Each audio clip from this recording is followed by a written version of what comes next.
Hello दोस्तों, veterans नमस्कार। मैं दीवान सिंह। इतने दिन के बाद ये वीडियो बनाने के बाद मुझे एक बात की तसल्ली है कि हम बिल्कुल अपने पेंशन रेगुलेशन 995 पर अडिग हो चुके हैं। यहाँ ये कमेंट बताऊंगा मैं।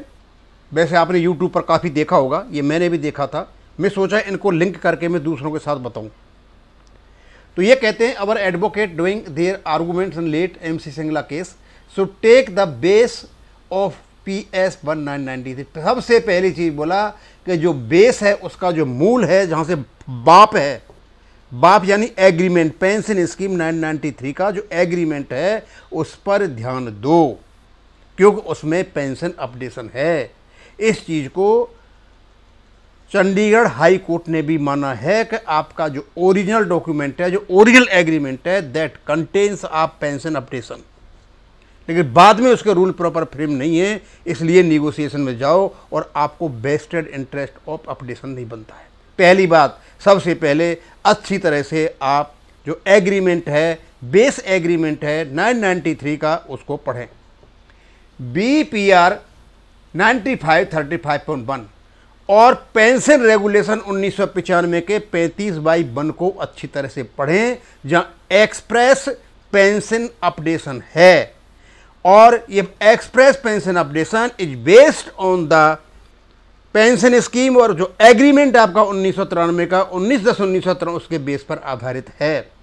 उसके बाद लिखा हुआ नहीं है लेकिन इम्प्लाइड एग्रीमेंट है, ये पेंशन अपडेशन आगे भी जाएगा। यहाँ जोड़ दें इन चीज़ों पर, यानी स्पष्ट कह दिया यदि आपको केस जीतना है तो पेंशन रेगुलेशन 1995 पर जोड़ दीजिए, उसको स्टडी कीजिए।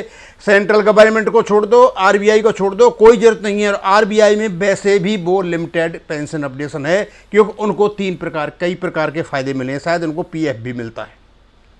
अच्छा, आगे, and contradictory affidavit of IBA submitted in the apex court strongly। और जो IBA का जो एफिडेविट है, मैंने उस पर कम से कम 5-6 वीडियो बनाए होंगे कि इससे ज़्यादा इमेच्योर और कंट्रोवर्शियल एफिडेविट मैंने ज़िंदगी में नहीं देखा। पहली बात तो यह है कि IBA को कोई अधिकार नहीं है इस प्रकार का एफिडेविट देने का। कहाँ? माननीय सुप्रीम कोर्ट में। रीजन क्या है वो मैं बता देता हूं। क्योंकि रेगुलेशन पर यदि कोई सक्षम अथॉरिटी है एफिडेविट देने की तो वो है सिर्फ बैंक। क्यों है बैंक? रेगुलेशन 56 में बता रखा है, पावर टू इश्यू इंस्ट्रक्शंस, किसी भी प्रकार की इंस्ट्रक्शंस यदि इस रेगुलेशन पर जो नोटिफाइड है किया जाएगा तो केवल और केवल किसको अधिकार है? The chairman and managing director of the bank may from time to time issue instructions as may be considered necessary expedient for the implementation of these instructions।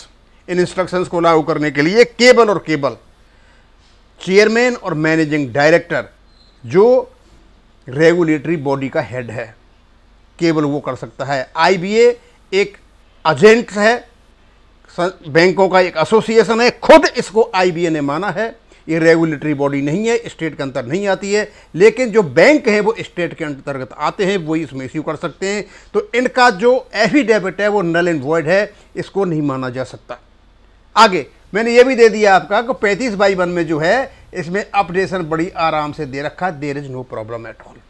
और इसको सारे को जब पढ़ोगे तो उन्होंने पहले में लिखा है, basic pension and additional pension wherever applicable shall be updated as per the formula given. यानी आपके 1995 के रेगुलेशन में shall be updated wherever applicable. भाई वेयर एवर एप्लीकेबल, अब यह इस और क्या चाहिए? इसमें केवल और केवल अपेंडिक्स 1 लगा करके इन्होंने रेस्ट्रिक्ट कर दिया। अब अपेंडिक्स 1 तो भैया उन पर लागू होगी जो 1995 से पहले गए उनको बराबर लाने के लिए, लेकिन वेयर एवर एप्लीकेबल, अच्छा, whichever variable applicable shall be updated as per the formula given in appendix. इसके 2 चीज निकलते हैं, अर्थ निकलते हैं। एक तो आपका अपेंडिक्स 1 में जो दे रखा है उनको तो आप इस प्रकार करोगे, और अपडेशन होगा जहां भी लागू होगा वेरेबल एप्लीकेबल। यानी ये रोका नहीं है 1995 के बाद में। यदि वेरेबल एप्लीकेबल का लीगल इंटरप्रिटेशन किया जाए तो ये 2 प्रकार का अर्थ दे रहा है। Pension updation shall be updated, pension shall be updated wherever applicable. भैया 1995 के बाद एप्लीकेबल है ना, और यदि एप्लीकेबल नहीं है तो जाकर के आप रेजुडरी प्रोविजन 56 पढ़ लीजिए। यदि आपको डाउट हो रहा है तो जाकर के CCS रूल देख लीजिए कि अब अपडेशन है, वहां अपडेशन है, बड़ा स्पष्ट दे रखा है वेयरेवर एप्लीकेबल। यदि इनको सिर्फ इतना ही करना होता 1995 का तो ये वेयरेवर एप्लीकेबल को नहीं लिखते बिल्कुल भी। लेकिन इन्होंने जो अपेंडिक्स 1 के अनुसार होगा तो अपेंडिक्स 1 के अनुसार उनका होगा जिनकी इन्होंने डेट दे रखी, यहां से यहां तक, यहां से यहां तक, यहां से यहां तक, उनके लिए है वो। लेकिन वेयरेवर एप्लीकेबल तो भाई ये 1995 से लेकर के आगे तक एप्लीकेबल है। और इस पर इन्होंने जो रेजिडुअल इश्यूज में पेंशन अपडेशन का किस्सा रखा है और प्रोविजन बनाने की बात कही है, इस काम को करने के लिए ना तो IBA सक्षम है और ना UFBU सक्षम है। इन्होंने रेजिडुअल इश्यूज में पेंशन अपडेशन का मुद्दा एक गलत तरीके से लखर रखा हुआ है, और इस गलत तरीके की वजह से सिर्फ और सिर्फ इनकी जो एटीट्यूड है वो इसमें इंगित होती है और कुछ नहीं है।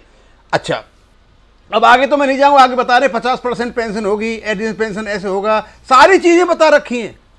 लेकिन 35/1 का जब आप अच्छी तरह से एक्सप्लेनेशन करोगे, एक बार तो यह कि अपेंडिक्स लगा करके केवल और केवल ऐसा लगता है 1995 वालों को ये उन्होंने कर दिया है।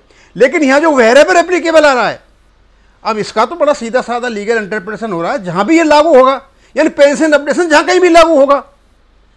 तो ये तो नहीं कहा, ये अदरवाइज ये करते pension updation shall be updated as per, ऐसे किया जाएगा तो ये रेस्ट्रिक्ट हो जाता। ये वेयरेवर एप्लीकेबल जो लगा रखा है ये काफ़ी इंपॉर्टेंट है। इसलिए जिस व्यक्ति ने, अब मुझे पता है CVPRO के हैं, ये IPARC के हैं या EIBRF के हैं, जो ये 35/1 में जो लैंग्वेज लिखी हुई है वेयरेवर एप्लीकेबल, और यही वर्ड 2003 में लिखे हुए हैं, द सेम वर्ड हैं, क्योंकि हमको पेंशन अपडेशन दिलाएगा तो केवल और केवल हमारा रेगुलेशन।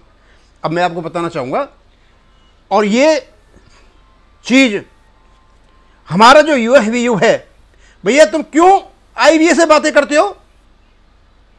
आपको बनाया इसलिए है कि आप मतलब जो कर्मचारी चाहे रिटायर्ड हैं चाहे सर्विंग हैं, उनका वेलफेयर का काम करो। आप बात करो ना उसके CMD साहब से बात करो, हर एक बैंक के से कि साहब इंप्लीमेंट कीजिए, और ये बात मत करो सब कि नए प्रोविजन लाओ और अपडेशन करो, ये करो। सीधे बोलो साहब आपके पास रेगुलेशन है, इसको इंप्लीमेंट कीजिए।